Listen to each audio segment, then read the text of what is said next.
Hello friends, welcome to sports allrounder YouTube channel. Fourth test நடக்குதுல்ல, இங்கிலாந்து 186 run lead. அதை பற்றி பேசலாம்.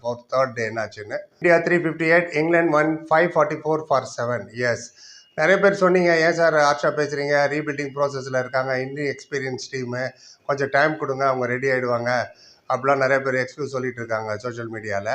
ரைட், அதை பற்றி கொஞ்சம் பேசலாமே. 10 வருஷம் கழிச்சு first time India 500 run conceit பண்ணியிருக்காங்க அவே டெஸ்ட்டில். 10 வருஷம் ஆச்சு இதுக்கு முன்னாடி 500 ரன் கொடுத்தது. இல்லை என்ன தெரியுது போலிங் வீக்குன்னு தெரியுது. You are packed with fast bowlers, 4 pacers pack பண்ணியிருக்கீங்க. What is the point? Kuldeep Yadav எதுக்கு கூப்பிட்டு போயிருக்கீங்கன்னு எனக்கு ஒன்றுமே புரியல. வாஷிங்டன் சுந்தரை 46 ஓவர் செகண்ட் டே அப்போ 46 ஓவர், ஒரு ஓவர் கூட கொடுக்கல. இன்ஃபேக்ட் வாஷிங்டன் சுந்தர் தான் தேர்ட் டெஸ்ட்டில் 4 விக்கெட் எடுத்ததுனால தான் அது மேட்சாக மாறிச்சு. அது 193 சேஸ் பண்ணோம், இல்லைன்னா அன்றைக்கே 293 சேஸ் பண்ணியிருக்கணும். அந்த 193 சேஸ் பண்ண முடியல இந்த பேட்டிங் லைனப் ஆல. கம்பீர் கோச் வந்ததுலேருந்து எவ்வளோ மேட்ச் தோற்று போயிட்டோம், 9 மேட்ச் தோற்றுறோம்னு நினைக்கிறேன் 11 மேட்ச்சில். ரீபில்டிங் ப்ராசஸ்னால் என்ன அர்த்தம்? இஷ்டத்துக்கும் போலருக்கு பும்ராக்கு ரெஸ்ட் கொடுக்குறேன்னு சொல்கிறீங்க. அப்புறம் வந்ததுக்கப்புறம் 29 ஓவர் அவர் தான் போட்டிருக்காரு. கம்போஜ்னு ஒரு புது பையனை கூட்டு வந்திருக்கீங்க, அவர் 18 ஓவர் தான் போட்டார். அவரை நான் ப்ளேம் பண்ணல. ஸோ இந்த மாதிரி பிளண்டர் பண்ணும்போது என்ன பண்ண முடியும்? செகண்ட் டெஸ்ட் ஜெயிச்சிருக்கீங்க India, second test, third test 193 chase பண்ண முடியல. அங்கேயே சீரீஸ் 2-1 நம்ம லீடில் இருந்திருக்க வேண்டியது. ஏன் இந்த சுச்சுவேஷனுக்கு வந்தோம்? ஹர்ஷதீப் சிங் ஃபிங்கர் இன்ஜுரின்னு சொல்லிட்டு ஊருக்கு அமிச்சிட்டாங்க. 3 மேட்ச் அங்கே இருந்தார், 3 மேட்ச் அவர் விளையாடவே இல்லை. நிதிஷ் ரெட்டி அவர் இன்ஜுரி ஆகிட்டு திரும்பி போயிட்டார். ஃபர்ஸ்ட் பிளேஸ்லேயே அவருக்கு இடம் கிடையாதுன்னு நான் சொன்னேன். நான் first and foremost is not test player. ஏதோ ஃப்ளூக்கில் ஒரு 100 அடிச்சிட்டார் ஆஸ்திரேலியாவில், அதுக்கப்புறம் ஸ்கோர் பண்ணல. Is a white ball cricketer. அவரை போய் பாஸ் பாலரெல்லாம் வேறு ஆக்குனீங்க. அது அவரும் போயிட்டார், வரட்டான்னு கிளம்பிட்டு போயிட்டார் இன்ஜுரின்னு. But inexperience team sir. என்ன எக்ஸ்பீரியன்ஸ் டீமு? இன்எக்ஸ்பீரியன்ஸ் டீம் எனக்கு புரியலையா? பும்ரா, சிராஜ், ஜடேஜா, கில், கேஎல் ராகுல், இவங்கெல்லாம் என்ன இன்எக்ஸ்பீரியன்ஸா? சிராஜ் அண்டால் எவ்வளோ டெஸ்ட் மேட்சஸ் விளையாடி இருக்கீங்க? Except Sai Sudharsan and 1 or 2 bowlers எல்லாமே எக்ஸ்பீரியன்ஸ் தான். இங்கிலாந்து ஃபர்ஸ்ட் இன்னிங்ஸ் விளையாடும் போது Ben Duckett and Crawley 166 run opening, 5.5 run ரேட்டில் அடிக்கிறாங்க. உங்களை T20 மாதிரி பார்த்துட்டு வேடிக்கை பார்த்துட்டு இருக்காரு கில்லு. போலிங் சேஞ்செலாம் கரெக்டாக பண்ண தெரியாமல். இது பேர் ரீபில்டிங் கிடையாது, இது பேர் கிளாரிட்டி ஆஃப் தாட்ஸ் வேணும். என்ன பண்ணுறீங்க? பவுலரை எடுக்கிறது பெரிய விஷயம் இல்லை, அவர் எந்த மாதிரி யூட்டிலைஸ் பண்ணுறீங்கன்னு. ஜடேஜா 33 ஓவர் போட்டார், குட். என்ன மாதிரி ஃபீல்ட் செட் பண்ணி வச்சிருக்கீங்க? பவுண்டரியில் போய் நிற்கிறாங்கல்ல T20 மாதிரி, இல்லை சர்க்கிளுக்கு எட்ஜில் போய் நிற்கிறாங்க. இது பேர் தான் ரீபில்டிங் ப்ராசஸா? Sai Sudharsan first test match விளையாண்டாரு, ஃபெயில் ஆனார், okay. Second test drop, third test drop, இப்போ ஃபோர்த் டெஸ்ட் கொண்டு வந்தீங்க. அவர் தான் 61 ஹையஸ்ட் இந்தியாவுக்கு. ஸோ அப்போ நடுவு 2-3 டெஸ்ட் எதுக்காக அவரை ட்ராப் பண்ணீங்க? நிதிஷ் ரெட்டிக்காக. அவர் எங்கே இப்போ ஊருக்கு போயாச்சு. இது பேர் தான் அவங்க செலெக்ஷனா? இஷ்டத்துக்கும் பிளேயரை கொண்டு வர போகிறது. அன்ஷுல் கம்போஜ் சடனாக இன்க்ளூஷன். நான் ப்ரிவியில் சொன்னேன், Anshul Kamboj is T20 bowler, white ball போனால் ஃபேண்டாஸ்டிக்காக இருக்கலாம். ஜோர் விட்டு Ben Stokes Ollie Pope Ben Duckett மேலே நின்னீங்கன்னா அடி தான் உள்ளுன்னு. ஒரு விக்கெட் விழுது, அதுவும் பேட் ஷாட் விளையாண்டார் பென் டக்கெட். எடுக்க வேண்டியதானே ஸ்டார்டிங்கில் 2-3 விக்கெட்டு. அவரை ப்ளேம் பண்ணல, அவர் தான் ஒரு கெப்பாசிட்டி. நீங்கள் இந்தியாவிலேருந்து கூட்டு போய் ஸ்ட்ரெயிட்டாக இறக்குறீங்களா? அங்கே ஆல்ரெடி இருக்கிற பவுலர்ஸை யூஸ் பண்ண மாட்டேங்கிறீங்க. அப்படி பவுலர் தான் வேணும்னா பக்கத்துலேயே கவுண்டியில் விளையாடிட்டு இருக்காங்க. கலீல் அகமது, முகேஷ் குமார்லாம். அவங்களாம் கலீல் அகமது வெரைட்டியை கொண்டு வந்திருப்பார் லெஃப்ட் ஹேண்டர். முகேஷ் குமார் நல்ல விக்கெட் எடுக்கிற பவுலர். அவரெல்லாம் விட்டுட்டு கம்போஜ் தான் வேணும். இது டோர்னமெண்ட் ஸ்டார்ட் ஆகிறதுக்கு முன்னாடியே ஹர்ஷித் ராணா எடுத்தாங்க. ஹர்ஷித் ராணாவே எடுத்தீங்க, கம்போஜ் எடுத்துருக்கணுமே அப்படிலாம் என்னமோ பேச்செல்லாம் ஓடிச்சு அந்த IPL பர்ஃபார்மன்ஸை வச்சு. உடனே ஹர்ஷித் ராணா திருப்பி அனுப்பிச்சிட்டாங்க, நீ போய் டொமஸ்டிக் விளையாடுறது தேவையில்லை, இவ்வளோ போலர்ஸ்ன்னு. அதுக்கப்புறம் இப்போ நீங்கள் திருப்பி உங்களுக்கு போலர் வேணும்னா அவர் தானே நீங்கள் கூட்டு வந்திருக்கணும்.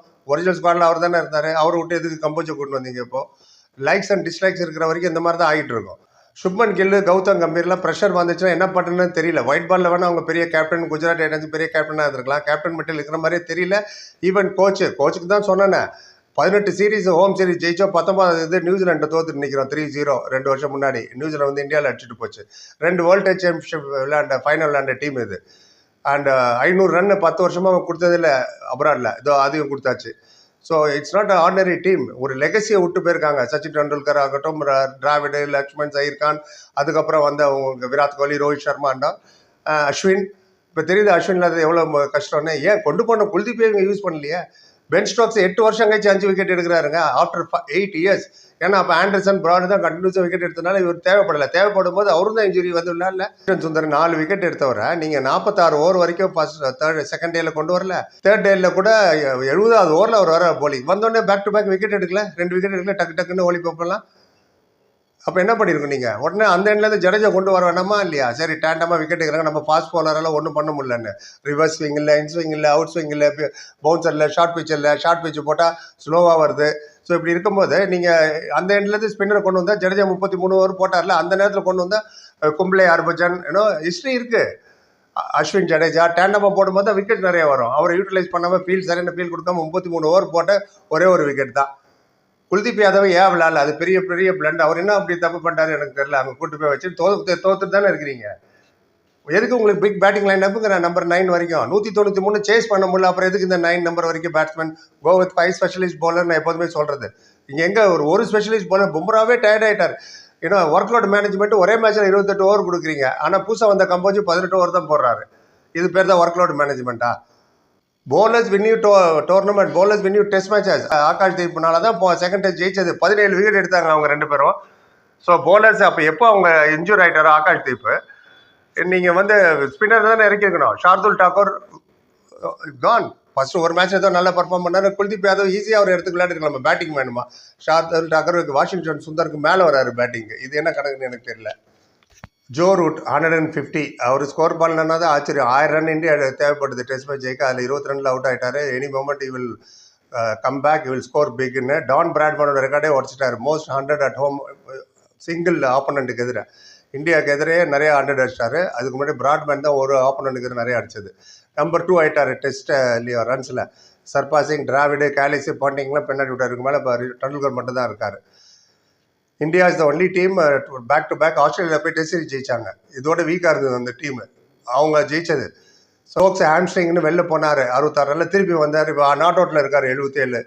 இவங்க லீடு 250 வரைக்கும் கொண்டு போயிடுவாங்க. எப்படியும் கொண்டு போயிட்டாங்கன்னா கஷ்டம் தான் செகண்ட் இன்னிங்ஸ் பேட்டிங் பண்ணுறது. நல்ல captain they create opportunity. Dhoni, Rohit Sharma, Virat Kohli ஏன் நல்ல கேப்டன் இருந்தாங்க டெஸ்ட்லன்னா தே கிரியேட் ஆப்பர்ச்சுனிட்டி. வெயிட் பண்ண கூடாது. அவர் ஏதாவது மிஸ்டேக் பண்ணுவார்ப்பா, கிராஸ் பேட் விளையாடுவார்ப்பா, அவுட் ஆகிடுவார்ப்பாருன்னா இவ்வளோ வெயிட் பண்ணிங்கன்னா இந்த மாதிரி தான் ஸ்கோர் போயிட்டுருக்கோம். நம்மள பேட்டிங்கும் சரி, நல்ல பேட்டிங் கண்டிஷனில் இருக்கும்போது 100 ரன்ஸும் ஈஸியாக எடுத்துருக்கலாம். இவங்கெல்லாம் தி missed.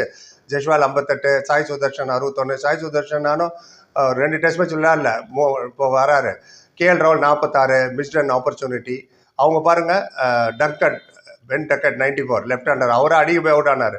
Crawley 84, Pope 71, Root 150 and Stokes 77 விளையாடிட்டு இருக்காரு. டாசன் புதுசாக ஒருத்தர் வந்து 21 விளையாடிட்டு இருக்காரு.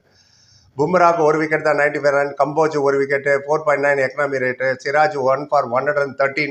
அதுவும் கிறிஸ் ஒர்க்ஸ் அவுட் பண்ணுறாரு. என்ன வேண்டாம் விருப்பம் விளையாடுறாங்களா இல்லை அவ்வளோதான் அவங்க கேலிபரா எங்கே போச்சு? வாஷிங்டன் சுந்தரும் ஜடேஜா மட்டும்தான் உழுந்த 7 விக்கெட்டில் 4 விக்கெட் எடுத்திருக்காங்க. சுந்தர் 2 wicket, Jadeja 2 wicket, Shardul Thakur 0 for 55. I don't know, writing on the wall and you packed with paces fast பாலிங்கெல்லாம் ஃபுல்லாக கொண்டு வந்து when you don't know when to use, whom to use அப்படின்போது இப்படி தான் ஆகும். எவ்வளோ கிரிக்கெட் நாங்களாம் பார்த்துருப்போம். உங்களுக்கு என்ன தெரியும், நீங்கள் கேட்பீங்க. எனக்கு தெரிஞ்சதை நான் சொல்கிறேன். இதுக்கெல்லாம் கவுண்டர் குல்தீப் யாதவ் ஏன் விளையாட வைக்கல சொல்லுங்கள். அப்புறம் எது கூப்பிட்டு போனீங்க? So many thing. And Rishabh Pant hats off brave innings அவர் விளையாண்டாரு. அவர் மட்டும் விளையாடலான்னு வச்சு இன்ஜுரின்னு உட்காந்துருந்தா 10 பேர் தான் பேட்டிங் பண்ணிருக்கலாம். கீப்பிங் மட்டும் தான் அலோட துருவ் ஜுரேலுக்கு. He cannot bat. அவர் ஒரு 50 அடிச்சுட்டு போகிறாரு முடியாமல், கால் வலி பெயினோட. ஸோ மற்றவங்களாம் என்ன பண்ணுறாங்க? எப்படா முடியும், எப்படா ஐபிஎல் போய் விளையாடலான்னு உட்காந்துருக்காங்க. எனிவே அப்டேட் பண்ணோம், கருத்து சொல்லுங்கள். பொறுப்பாக நன்றி. லைக், கமெண்ட், சேனல் சப்ஸ்கிரைப் பண்ணி. Thank you so much.